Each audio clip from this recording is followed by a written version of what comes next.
Welcome, everyone, to this week's RAM Chat from the Reno America movement. My name is Joel Searby. I'm the National Political Director here at Reno America, and we are thrilled today to be joined by Lieutenant Governor Geoff Duncan from Georgia. We're going to be talking about his incredible new book, GOP 2.0, and of course, we have our national spokeswoman, Mariana Mancuso, joining us to fire away the zinger questions. We are looking forward to a great conversation, and I'm going to just kick it off a little bit in setting up Mariana's intro here. As I read this book, Geoff, I was so enthralled with the first chapter, telling your story of what happened to you and to your family. You may or may not know this, that we share a faith background. We share the idea that we've stood up against some pretty tough forces and been threatened for that. In 2016, I had my life threatened a couple of different times, a few times very credibly, and for what I was trying to do, just standing up for truth. And you've been through some of those same stories. You know, we're a political organization, and a lot of times we talk about policy and elections on this podcast, but we're going to talk today, I think, a little bit about stories, and I'd love to just start there. So, Mariana, I want to hand it over to you to introduce Lieutenant Governor and kick off with some questions as we dive in here. Thank you so much, Joel, and welcome, Lieutenant Governor Duncan. I am so excited to have you on here, and I just have to say your book, GOP 2.0, was extremely a refreshing read for me, and I encourage all of our viewers to pick up a copy wherever they enjoy buying their books.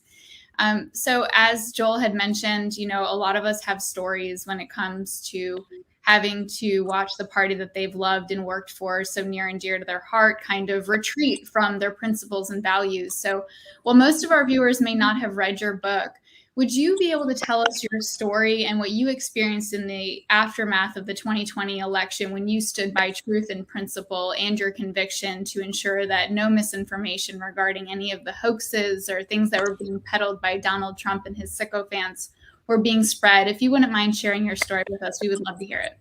Yeah, grateful to be here. Thanks for the opportunity and appreciate the kind words about the new book. I think an important part of my process of getting there, the post-election debacle, was kind of how I got into politics to start with, which I never grew up wanting to be in politics. I was a baseball guy.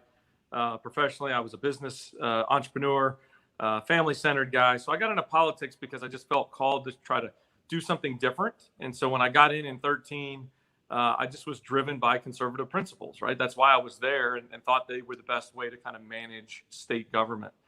And so when the whole debacle happened post-election, I voted for Donald Trump twice. I put it on the scale, and the scale just tipped Donald Trump's way more than it did Joe Biden's way, for sure. And so I voted for him. But honesty is the number one policy we should all have. And so when I watched the fallout of the blame game post-election, it just became very evident right out of the gates I was going to stand for honesty. And, quite honestly, I thought I was going to be part of a Republican choir. And it turned out I was really singing a solo for the most part on stage with a handful of other folks. And it was disconcerting. It was disorienting.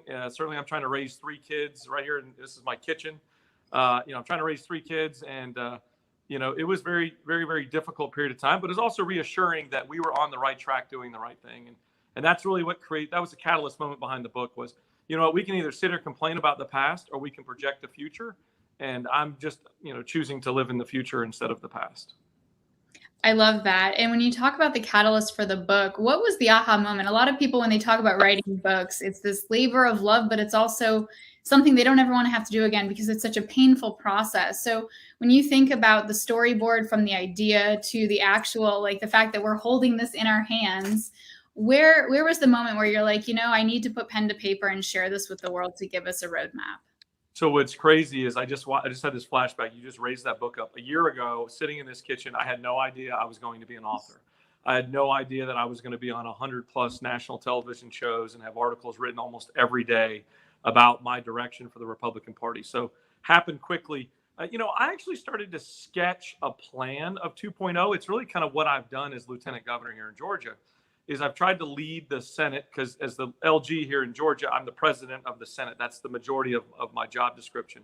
And I've really tried to lead with this honesty is the currency that I trade kind of mentality. And I've told every senator walking in the room when I got elected sworn in 2019, And so I've kind of lived out the 2.0 model here in Georgia, and really trying to figure out how to put that on display now is something that is encouraging. And the book, it's a love-hate relationship. It was tough. I've never written a book before. It was discouraging at some days, but it was really relatively easy with the content. And I just surrounded myself with people who had experience doing it and and what they kept saying is, tell us more, tell us more, tell us more, tell us more. And that was the culmination of the book. The opening, the prologue is this description of the rally that we went to the 2 days before the election. And a lot in the book is about my family and just kind of how raising my 3 kids helps shape kind of my ideals and my values. And my wife and I met in high school, so we've really grown up together. And that rally was so hard to explain to my kids, right? It was so hard to explain as to how Donald Trump's approach to winning an election is so different than Dad's approach to winning an election. That was the divergent moment when we got back in the car. And, because their dad would have spent the 47 minutes talking about all the great things that conservative values did for our country: a Supreme Court, or acceleration of a vaccine, a focus on a border, all of those things that really started to make sense, regulations around healthcare. But instead, it was kind of the reverse, the inverse. It was 3 minutes about all that and 44 minutes about, how bad, he disagreed with the rest of the Western Hemisphere. Yeah, I want to pivot off of that, not pivot, but kind of dig a little deeper into that and explore some of those emotions. And I want to do this not to make you relive it, but because I think a lot of our viewers, listeners, supporters have lived a similar kind of experience where they've had to face these really tough moments of reckoning. I too am a conservative guy and have been my entire life. Marianne is going to share, I think, some stories about her grandparents, being poll workers. And there's these moments that are just so difficult to reckon with. And I'd like to hear from you on, how you're reckoning with it as you talk to fellow conservatives and Republicans. And then Marianne, I think, has some questions. But I wanted to read a quote. This is from page 44 in the book. I thought this was really just a poignant little bit here. A long list of people I formerly admired stood by quietly, tacitly supported the president's claims, or fanned the flames outright with more insinuation and misinformation. Sure, they were leaders in the president's Republican Party, but they had a higher duty to the truth, to the Constitution, and to all Americans. They didn't just represent Republicans. It distressed and saddened me to see my colleagues and fellow Republicans supporting what I'll call the most serious domestic attack on American democracy I've ever seen. With that depth of conviction, how do you talk to folks who just don't believe those words that I just read, who don't believe that the election was secure and accurate? How are you interacting with conservatives and Republicans, particularly those who remain very loyal to the president, in trying to cast this vision for GOP 2.0? So I start with this premise, and I said this. I was in New Hampshire a couple of days last week, really starting to plant the seeds of a GOP 2.0, trying to set the expectations for the first in the nation primary process as to, look, you need to require these kind of tenets of who you end up selecting to be the Republican nominee. So I made this statement at the New Hampshire Institute of Politics: was leadership is lonely, but it's always worth it. And to me, I had that mindset early on. I knew that beyond a shadow of a doubt, the long-term strategy for Republican leadership to be back in control or back in charge would be through being honest about the election process. And so it was painful to watch those folks out there that and I don't know I don't have a truth meter when I talk to somebody, but I think an overwhelming majority of people don't actually believe the election was rigged genuinely. I don't think they believe that there was some sort of global conspiracy of epic proportion between 2 parties in 50 states and multiple nations that were so disciplined as to vote for 53.7% of Republican state senators in Georgia, but only 49.5% for a Republican president, right? I could go on. I don't think they believe that. I think it really is a story of, it feels like it's the path of least resistance to kind of maintaining control. But I talk about a term and towards the tail end of the book called creative grace, right? It sounds fancy and godly, but it really is just a strategy that I use. It's like, look, I know you're going to get there eventually, whether publicly or privately. But this is the right strategy forward. And I just give them a hall pass for now, but continue to stand up and tell the truth. A lot like probably what it felt like, 1,000 years ago when somebody was trying to convince people that the world wasn't really flat, right? It isn't really flat. It's round. And so that's what we need to take on as Republicans. Because the brutal realities are, as we're sitting here throwing arrows at each other as conservatives, maybe as a broader term, conservatives, we're watching the destruction of so many critical parts of our country's future with the train wreck called Joe Biden, right? We're allowing this to happen almost unimpeded because we're over here trying to fight about something that isn't even real. It's a mirage. We're basically arguing about a mirage and the color of it and the shape of it, but it's a mirage. It's not real. Marianne, I'd love to hear your thoughts and maybe some insights on the supporters that we have that would say this isn't the way I want, and maybe get some feedback on that. Sure thing, Joel. As you've mentioned, Lieutenant Governor, we're arguing over a mirage, and there's this kind of friction and faction within the GOP party right now. There's the people who are Trump supporters and are doubling down on Trumpism on a daily. And then you have other people who are being pushed out of the Republican Party for being more moderate. A portion of our supporters at Reno America, they've left the GOP and they believe that a third party is really the only way forward, and that the Republican Party is now the way of the Whigs. It is dead. It cannot be resuscitated. But how do you believe that we can reform the party, and how do you bring back people who are members, of the Republican Party that have long left and believe that, Trump is going to come back in 24. And if he doesn't, there's going to be a Trump likeness candidate on the ballot for the White House. How do you convince them that you can reform the GOP with GOP 2.0 instead of a viability of a third party? Yeah, absolutely. So certainly, there's folks around the country that have talked to me about the third party.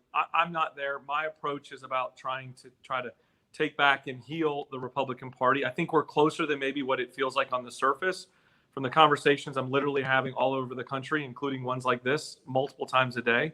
I feel like if we can get back to putting policy over politics, that's where Republicans will win in masses. I can't do anything to please the outside 5%, right? They're either going to be with us or against us, but I can't run my policy shop. I can't aim my campaigns. I can't support people based on what I read on Twitter. Right? That's the outside 5%. Policy is where we're going to win. And the policy of going to get both the folks that are with us, lock, stock, 10 out of 10 issues with guns and freedom and liberty and limited government and national security, all those things. But also, I think there's this swath of regretful Biden voters that were out there that just couldn't stomach Donald Trump for a couple of reasons. One, because the rude, crude approach just didn't jive with the way that, they talk in their homes or in their businesses or in their communities.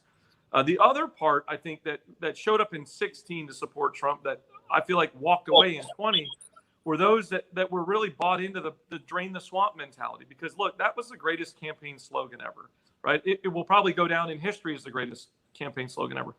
But the realities of when you put that kind of to measure, he didn't drain the swamp. He fed the swamp. And those fiscal conservatives disappeared during the 2020 cycle that a lot of them populate the suburbs. So I think we win back the party by really focusing in on policies and trying to once again be the adult in the room, right? The weight of reality is going to be right. It always is. It just sometimes takes more time than others.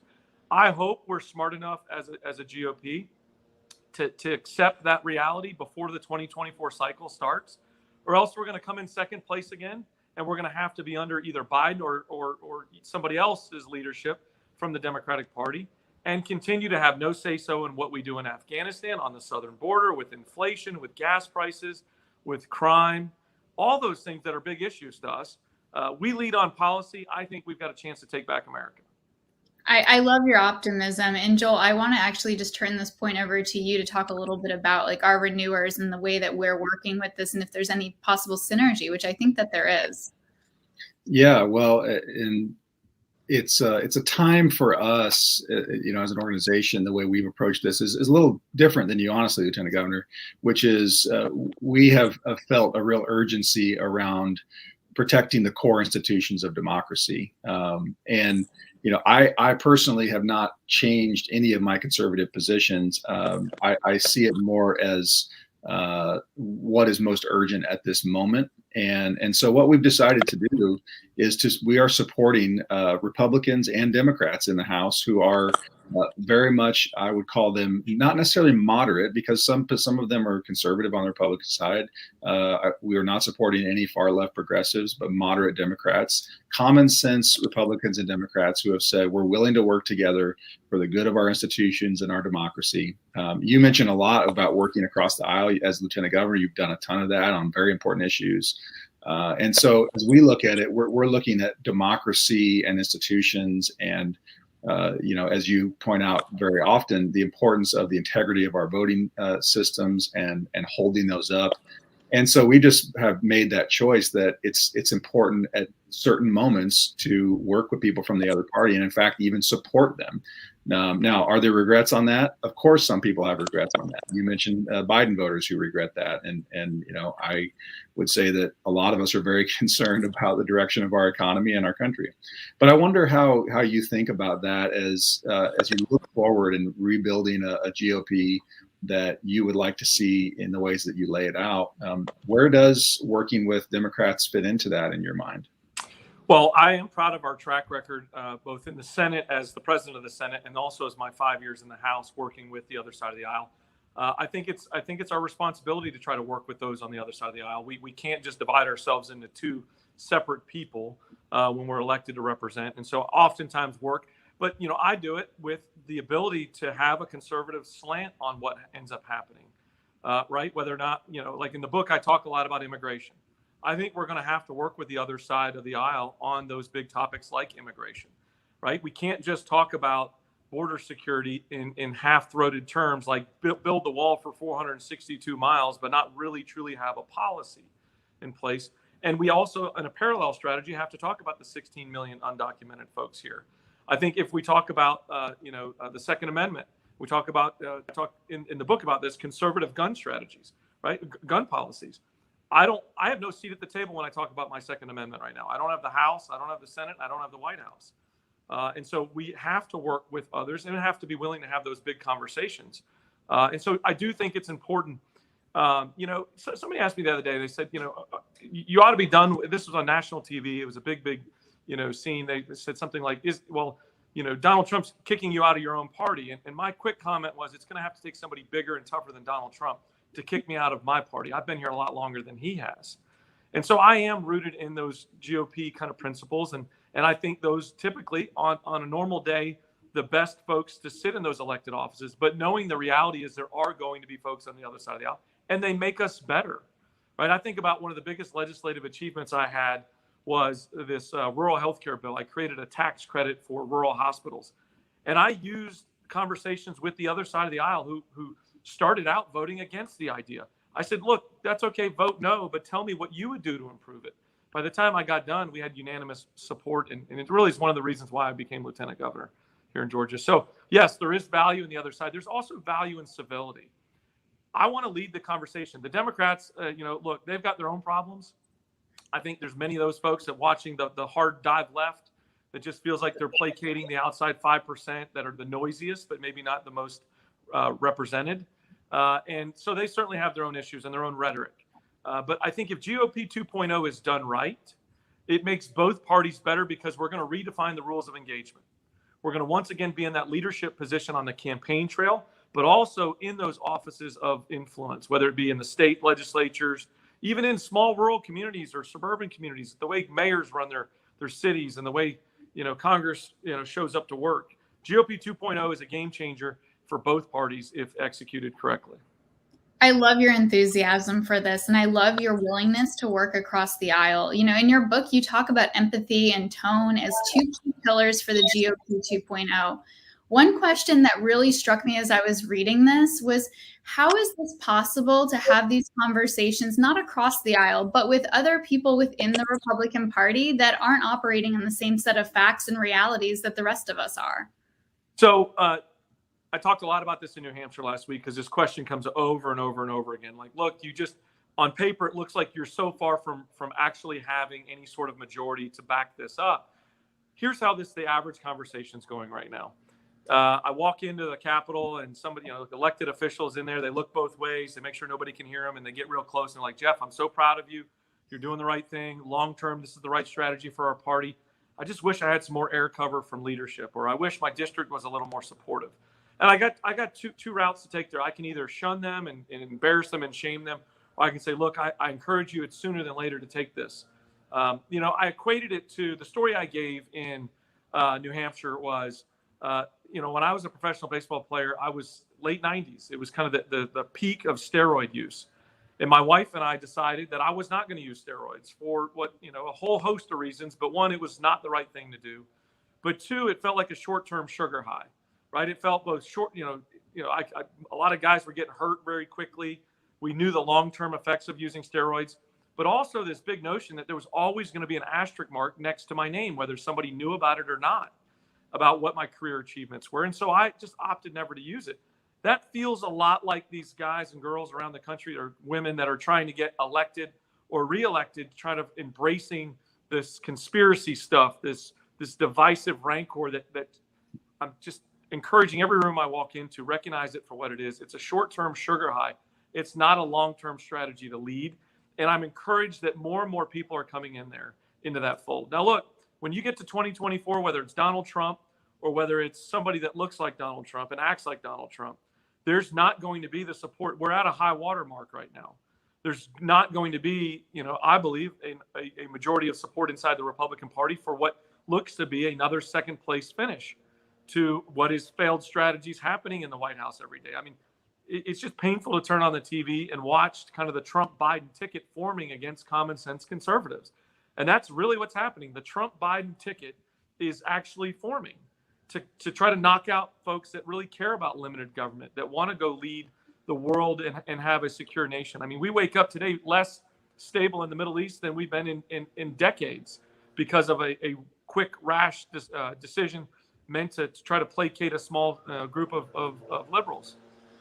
Well, I got to say, Geoff, I'm hearing similar things. I spend a lot of time talking to elected leaders, Republicans and otherwise, who are also, quietly and privately. It has been the unfortunate truth of the last couple of years.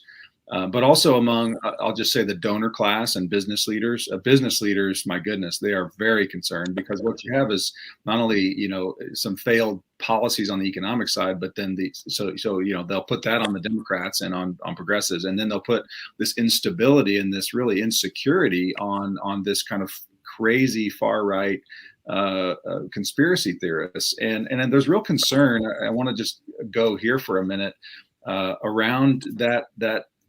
Not just economic insecurity, but this civil insecurity that I agree with you. It is a fringe group. It's probably even less than 5%.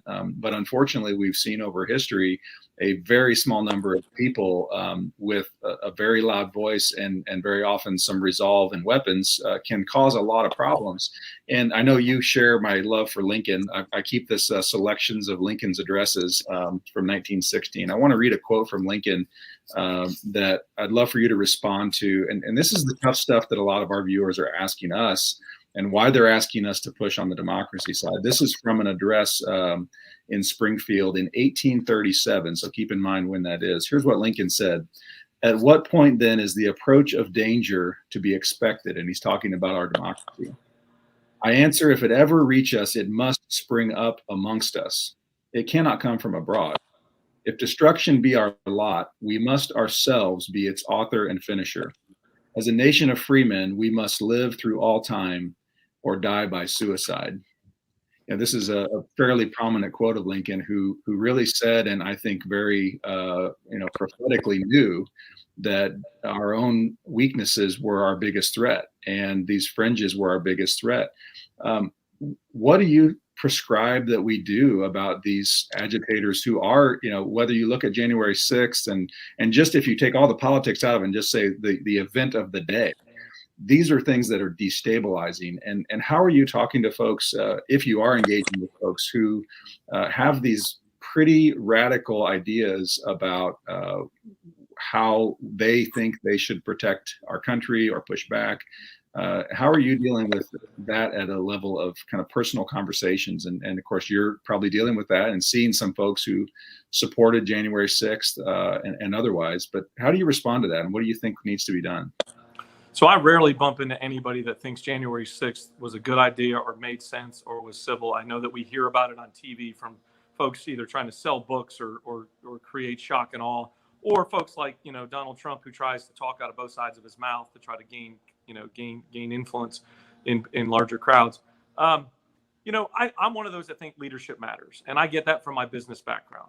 Right, a good leader absolutely makes a difference, and it can lead. I think back to you talk about Lincoln. I was in D.C.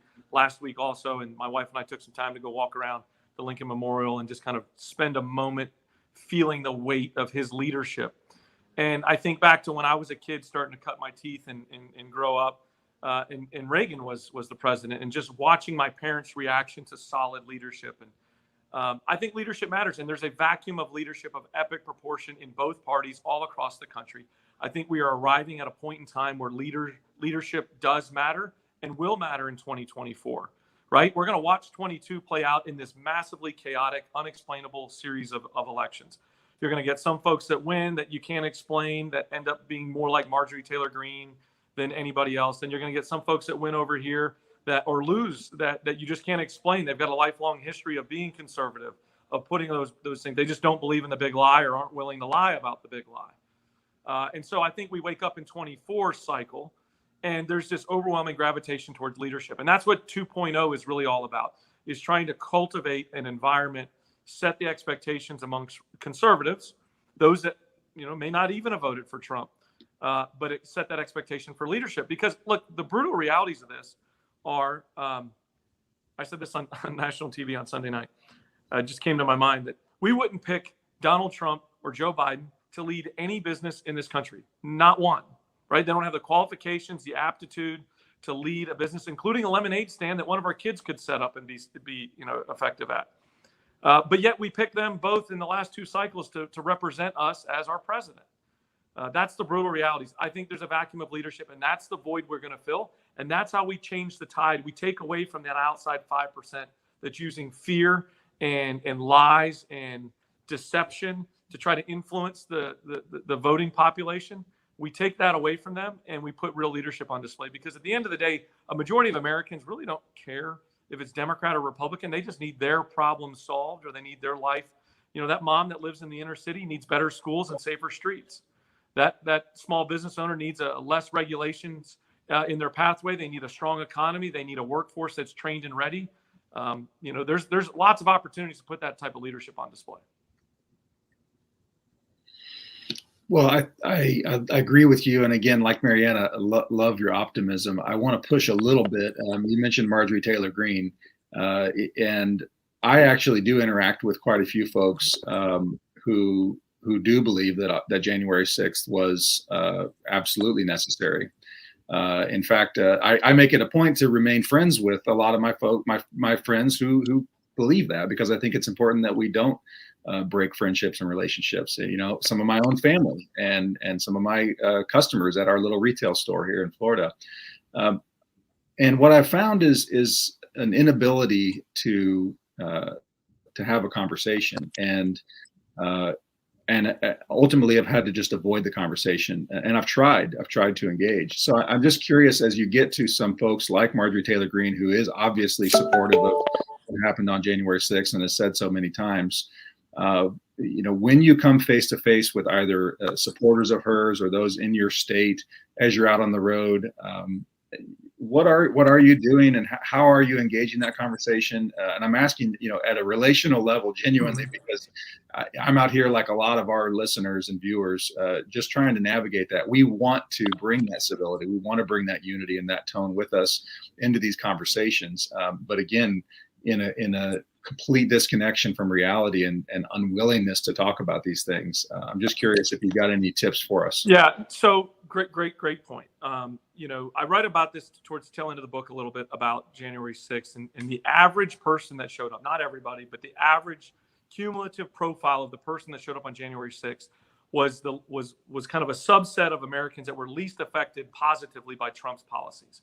right? A majority of those folks that showed up on January 6th were just as disenfranchised from kind of the world or the American dream as they were before he got there. They just felt like he was fighting, right? And they're drawn towards the fight. Marjorie Taylor Greene fights, right? I think GOP 2.0 has to embrace the word fight, but fight with a purpose, right? We got to just, instead of just going to 280 characters on Twitter and picking a fight with somebody, we got to fight for better education. We got to fight for better jobs, better public safety. We got to fight for law enforcement in those communities to be able to have the resources necessary to protect folks. We're watching it play out here in the city of Atlanta in epic proportion. Our city almost feels shut down at times because of how bad the spree of crime is, because of a lack of support for law enforcement. We need to have those areas of opportunities where I think those folks that were gravitated towards the fight, we now angle that towards fighting with a purpose. And so my encouragement is, look, you can't, it's not just enough to complain, you got to actually get something done. And to me, that does grab people's attention, but it's going to take time. What I'm watching Marjorie Taylor Greene doing, she's doing nothing for the state of Georgia, right? Nothing. She's not bringing any more jobs here. She's not bringing any better education. There's no budget dollars that she's able to stand up for. She's alienating us. In fact, she's creating a pocket. And look, I got to be honest with you, I'm probably more conservative than Marjorie Taylor Greene is. Like, I'll put my voting record on display when I was in the House. But just because you're conservative doesn't mean you're angry. Just because you're angry doesn't mean you're conservative. We've got to break that disconnect. And that's the one-on-one relationship building that I think we have to do a better job of as conservatives is making sure we disconnect angry from conservative. Because, you know, I want to attract moderates to our tent because we need them, right? That's how we win. But I think I attract them better, not by adjusting my policies and alienating myself from folks that are hardcore conservatives. I do it more with my tone. I'm inviting. I look at somebody that's with me on 7 out of 10 issues or 8 out of 10, going back to Reagan's quote that we used a couple of times they're not a traitor. They're not a 20% traitor. They're an 80% friend. And until we get back to that mentality, we're never going to legitimately grow the size of the tent, whether it be demographics or geography or social disconnects. We're going to have to grow the tent by looking to each other, agreeing to disagree on some stuff. How do you get them to turn out? So we have the GOP 2.0 roadmap. We're ready to go. We're locked and loaded. How do we get them to turn out on election day? As you pointed out in your book, as we saw just across the nation, specifically in Georgia with the January 5th Senate runoff, voters didn't show up. Republicans stayed home because they felt their vote didn't count because of this peddling of a fraud hoax and all these other crazy things that were coming out of the 2020 cycle. How do you encourage them in the next election to show up to vote? Yeah, you're absolutely right. We lost 2 U.S. Senate seats here in Georgia and also lost the majority nationally in the Senate because 400,000 Republicans did not show back up in the runoff, right? Because Donald Trump specifically told them their vote didn't count, don't bother, don't show up. And we're certainly seeing some of that play out again. He came down here and spit in the face of every Republican and said, vote for Stacey Abrams over Brian Kemp, who is on paper and in person the most conservative governor in our state's history. So we get them to turn back out in 3 different channels. I think there's some folks that are like me that just believe beyond a shadow of a doubt, better policies, more empathy, and a better tone are the absolute lock, stock approach to winning again. Then there's going to be some folks who show up in a lane that just like, you got to use a better tone, right? Like I talk about like my mom's friends, right? They're all those, man, we love Donald Trump, but I just wish he'd put that phone down, right? That group of folks. The other folks are going to get there reluctantly, but they're just going to be tired of losing. They're going to get tired of supporting really solid, you know, whether it be mayors or city council members or congressmen that didn't win, and they should have won, and all because they didn't take the bait on the big lie. Those are the 3 lanes that I think show up in 2024. And if we don't, we get a great second place trophy again, and that does us absolutely no good. So as you look at 2024, you know, obviously you're out there, you're in New Hampshire. We saw that you've been asked about 2024, and we won't put you on the spot on that. But I do wonder a little bit of inside baseball, because our viewers love this. What kinds of things are you seeing happening at a real tactical level to try to change what happens coming out of the Republican Party in 24. I mean, there is obviously tremendous cross pressure anytime, as long as Trump's name is in the mix. That pretty much freezes, I would say, almost everybody, other than suicide missions. As we saw in 2020, we saw a few people jump in there, in the primary trying to beat him. But what is the strategy? Talk to us to the level that you're comfortable. What can be done between now and 2024 to ensure, for those who believe, like you said, that another Trump run is just another second place trophy? What needs to happen to set that up for, let's just call it a healthy primary, where ideas and great candidates get into a primary and they compete with each other, as opposed to Trump jumps in, he sucks up all the oxygen and that's it.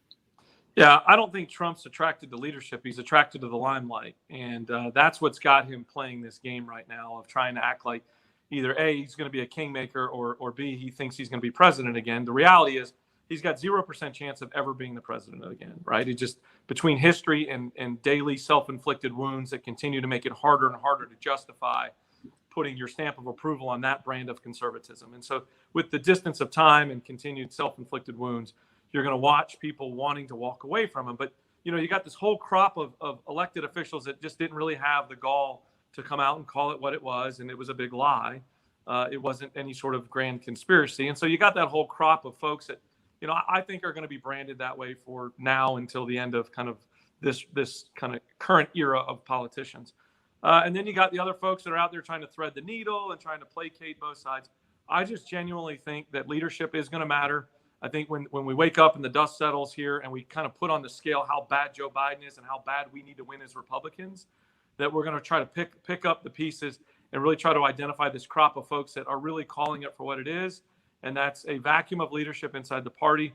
And I appreciate the things that Donald Trump did well. I don't appreciate the things he didn't do well, but that's leadership, right? That's, I don't agree with my wife on 100% of the stuff that she decides on, and obviously vice versa. But I think you're going to see a crop of leadership, and that's really the thrust behind. And I think the quick momentum that GOP 2.0 has gotten, the request to speak all over the country, the request for the book, to be in New Hampshire, to be in South Carolina, to be in DC, trying to vision cast. Because right now, if you're a common sense conservative, there's no safe place to call home in the Republican Party, right? You're shunned if you don't believe in a big lie. And you certainly don't have the gall to go to the other side of the aisle and kind of wave the flag that you disagree with. So 2.0 is quickly becoming this safe place to call home for this whole swath of tens of millions of common sense conservatives, to where hopefully we have enough of a tailwind to where that becomes, the filter for that primary process, where folks are like, look, I'm a card-carrying member of 2.0, and this is my brand of conservatism, and this is how I'm going to be Joe Biden and Kamala Harris. Well, I have to use this opportunity to plug Reno America. We're trying to be a gathering place without the baggage of being called a party, and we're seeing that. I mean, it's one of the reasons we were excited to have you on, because we want to welcome folks who feel that way, that feel, hey, I'm not ready to leave the Republican Party, but we've got to do something different. And where do I put my energy? Where do I put my money? Where do I put my time? And, so we're seeing, for example, a lot of grassroots Republicans joining our group, and maybe they won't campaign for the Democrats. Sometimes they will, because they think they're the better leader, which I think is a good reason to. But we've got plenty of Republicans who we think are principled Republicans that we're supporting, and, like yourself, and we're eager to bring those folks in the tent. So yeah. I think creating those spaces is important. And to that, one of the encouraging things for me is, look, to do all this big, heavy lifting that we know we've got to do, we've got to be unselfish, right? So we can't have just singularly focused ideas. I'm just one cog in the wheel of reform inside the party, and we need to make sure that we continue to have, a grassroots kind of groundswell of expectations that get set. And one of the things that encourages me is I log on in the morning and my team kind of prepares a summary document of what the previous day's success metrics are. And one is where we got fundraising dollars. And it's so fascinating to watch people I've never met before that have seen a clip or read an article or saw me on TV or watched a podcast like this. And they put $50, $100, $500 that just shows up from states all over the country. Folks who are joining the movement at GOP2.org, literally logging on with no marketing dollars behind it, navigating to a GOP 2.0 and saying, I want to join the movement. Here's my name. Here's my email address. Here's my state. Plug me in. That's encouraging to me. And yes, do we have 74 million people yet? Nope, but we're headed there. I love that. And I just have one final question, and then I'm going to kick it over to Joel after I get your answer on this, Lieutenant Governor. Uh-oh, sounds like a drum beater. Yeah, it's a little bit. So my grandparents were, God rest their souls, committed Republicans. And every election, you could count on seeing them at the local polls as poll workers. And I can remember that as, gosh, way back from when I was a little girl. And while they're no longer here, they're not an anomaly when it comes to being civically engaged. But they've seen the Republican Party, and I think to this day, if they saw the Republican Party, they would say it's a shell of themselves. And to them, they may feel that all hope is lost. I know they're not alone in that. But how do we bring Republicans back and show them that the better days of the GOP are ahead and not, in fact, behind us? Yeah, I think we have to start kind of reversing the pet project that I talk about in the book, Policy, Empathy, and Tone. We got to kind of reverse order it. We got to start with our tone.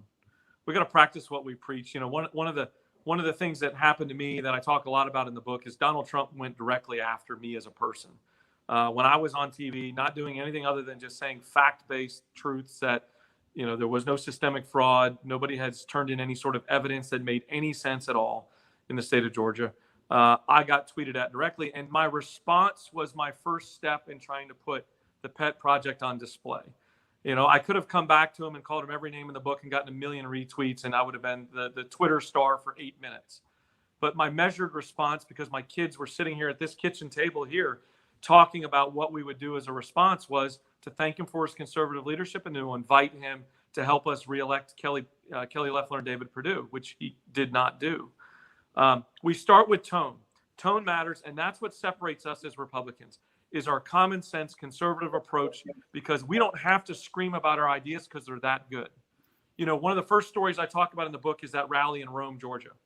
And I knew we had a problem 2 days before the election for a number of reasons, right? All the sirens were going off. But one in particular was when I closed my comments in front of that sea of Make America Great hats, 30,000 of them. I said something as bold and crazy as this: our policies are so good as Republicans, they even help the people that don't vote for us. And I got booed. And that told me we had a problem, because we ought to own that as Republicans. We ought to be proud. It ought to be a badge of honor that we're so good and thoughtful with our policies, they help the people that don't vote for us. Mm-hmm. And to me, that's the number one strategy in trying to get those folks back to recognizing their party. Well, Lieutenant Governor, thank you so much for being with us. I'll give you your shameless plug.